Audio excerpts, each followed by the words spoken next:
Um, so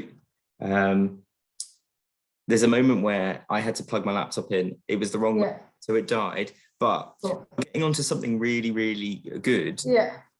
Future provocation, a future discussion is going to be based around, but you were just about to talk a bit more about that relationship with this idea that you've got this concept of repeat, or as an idea that you're working on.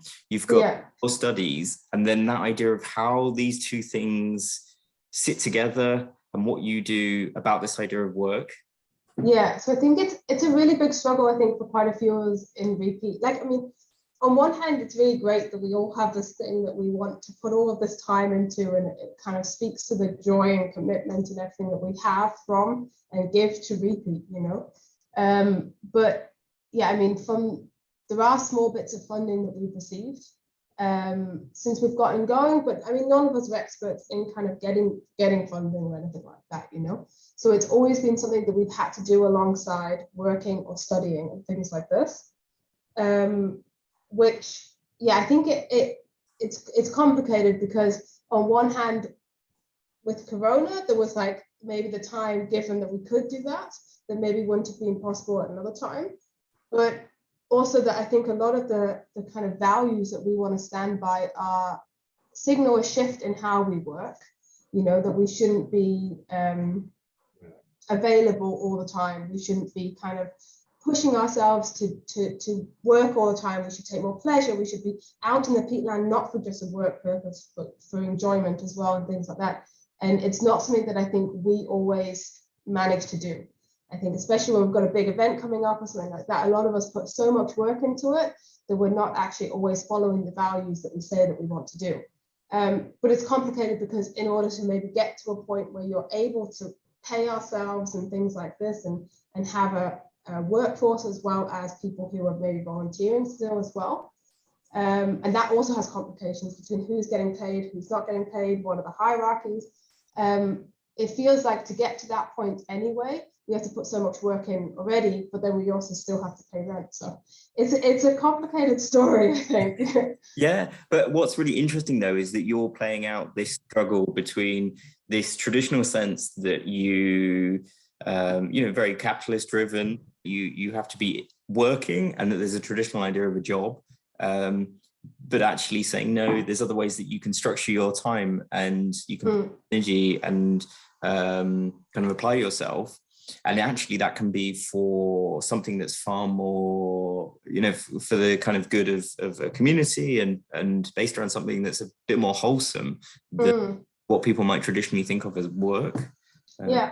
Yeah, I think that like now how we envision it working is that we would at some point be in a situation where people can be paid to do this work, and then we maintain the same ethics that we have with one another at the moment, you know, respecting capacity or something like this. Even when it's a job sense, it doesn't suddenly become, okay, well, you have to be here even though you're sick. Whereas we want to maintain that kind of value-driven approach, even though when people are getting paid. But we could also imagine it in a different way, that instead of just accepting, oh, it's this way, we're supposed to get paid, and then it becomes our job.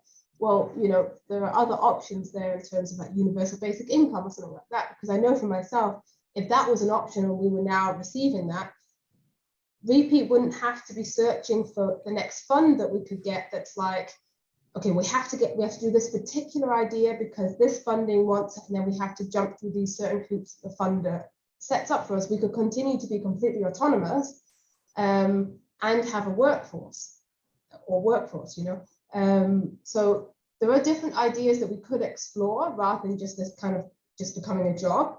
But they all kind of take time and kind of imagination and creativity to kind of think through. And I don't know whether universal basic income quite comes through in the time scale that we need it, but maybe for groups in the future, you know, I think kind of social work and all of this could be completely transformed by something like that, you know. So yeah, even just something like the 4-day working week. Yeah, it's potential to at least give people a little bit more time to be able to commit to because again I struggle to explain what this is. It's doing something with a different aim, with an aim you're improving society beyond this sense of work. Yeah, it's almost maybe more vocational or something, I would say, like in a lot of ways, some of our approach towards it, because I feel like some of us, like now it's hard to let it go as well, because yeah, you know, some of us are working and studying and doing Re-Peat, but it's a hard thing for us to let go because we feel so drawn to it. So it does feel kind of a bit more vocational, and that kind of the way we're very passionate about it or something like that, rather than just necessarily like, oh, a job, you know. Yeah, so something we were talking about earlier that I wanted to make sure we did get in as well as this, that teachers often have, they're also thinking about careers and giving their advice about how to kind of find employment and how their interests can kind of work within that.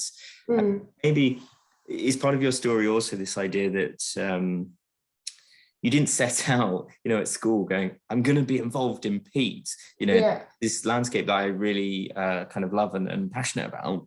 And maybe also that you've jumped between, you did mention this earlier about this idea of going between maybe more of a creative side to thinking then being connected with science and more of a meander rather than this straight path. Yeah.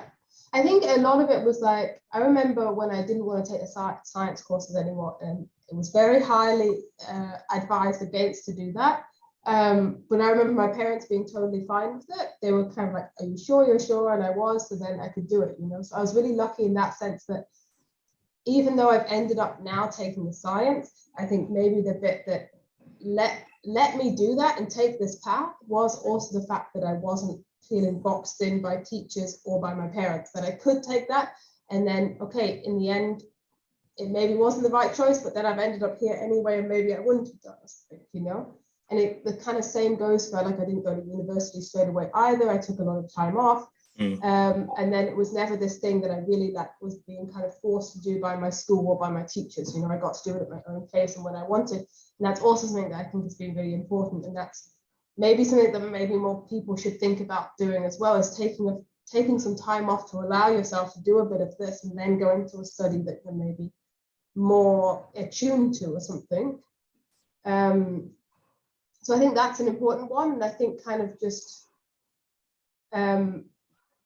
being able to take the time to reflect on like and live a little bit and kind of decide as you go rather than having to kind of have everything sorted straight away, you know. Yeah, I think in terms of as career advice goes, that's really, really good advice to Well, yeah, so thank you so much. And thank you for jumping back on. Yeah, no worries. I'll let you have the rest of your evening. Cool. It was nice talking to you. Yeah, cheers, Bethany. Thank you. And hopefully connect with you again. Yeah, definitely. Yeah. Have a nice evening. Yeah, bye. Bye.